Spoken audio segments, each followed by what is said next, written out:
Hello guys, get ready because in this video I'm going to show you how to fix Infinix Hot 60 keeps crashing. So watch this video carefully and follow every step as I'm showing in video, and don't forget to subscribe the channel. So let's start the video. First of all, close all the background apps.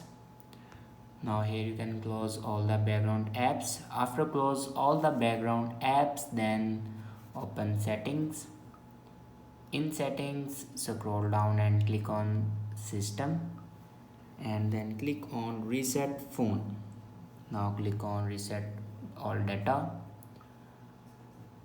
Now click on erase all data. After reset all the settings, then go back and click on my phone. Now on top you can see the option software update. Now click on it, and here you can check your latest version will be updated or not. If it doesn't update to latest version, then update it to latest version. After update a latest version, your problem will be fixed. I hope this video is helpful for you. Thanks for watching.